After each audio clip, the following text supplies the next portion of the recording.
my channel, The Mental Traveler. I'm Caro Herrera, and today I'm going to be reviewing a book called Tragedy at Ekaterinburg, The Last Days of the Romanovs. It was published in 2009, and it was written by Helen Rappaport. Before I begin, though, I would like to point out that since this book covers historical facts, I won't really be mentioning any spoilers. But if you don't know that much about the Romanov family or their fates, and wish to remain unawares, beware.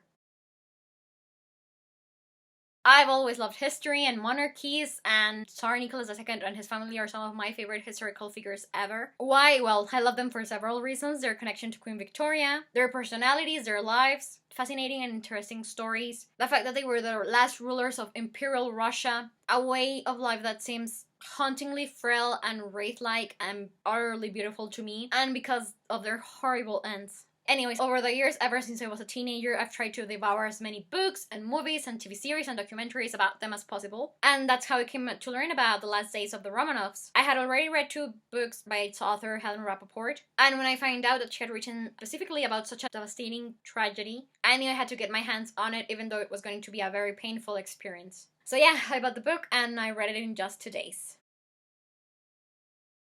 This book covers the last 2 weeks of the Romanov family before they were cruelly and unjustly executed on the early hours of the 17th of July, 1917. At the start, there is like a chapter dedicated to each day, so the story overall reads like the slightly macabre countdown to what you know is going to be a detailed insight look into the horror of that night, and the humiliation that the remains of the royal family suffered afterwards. Still, this book not only focuses on the painfully slow passing of the days the family led before their fateful end, prompting the reader to imagine how awful and suffocating it must have been for the family to be trapped in 5 rooms for weeks after weeks, imprisoned by cruel enemies, stating how they had all sort of resigned themselves to the fact that the end was near. But it also shows what the rest of the world was doing during this fortnight, whether it's the King of England, the President of the USA, at the time, the hateful Lenin, the loathsome would-be murderers of the family, and so on and so on.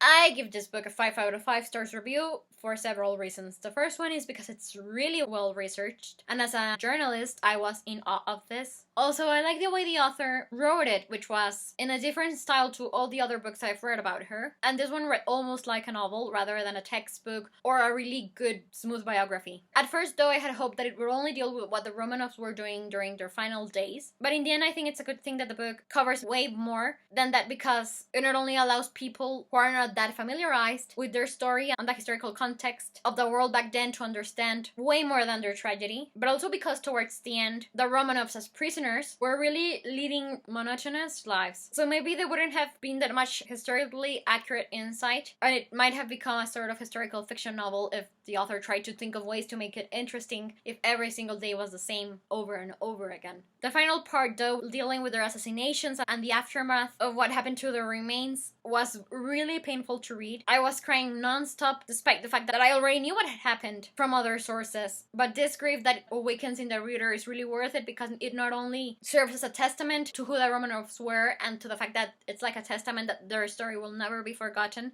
but it really transports you back to their last days, to their ending. It really makes a painful connection to transport you to that moment when they're about to die, and you just really can't picture what it must have been like, and yet it's so detailed that you can. It's just awfully good reading. For the moment, though, I believe that this is all I have to say about this video. Thank you so much for watching my review of it. Please let me know if you enjoyed it or if you didn't, as well as what are your own thoughts about the book, the author, the Romanov family, anything that's relevant. In the description box below you can find a link to the Goodreads page for the book. And well, I'm Caro Herrera, the Mental Traveler, and I hope you have a wonderful day wherever you're in the world. I'll be seeing you soon. Take care and goodbye!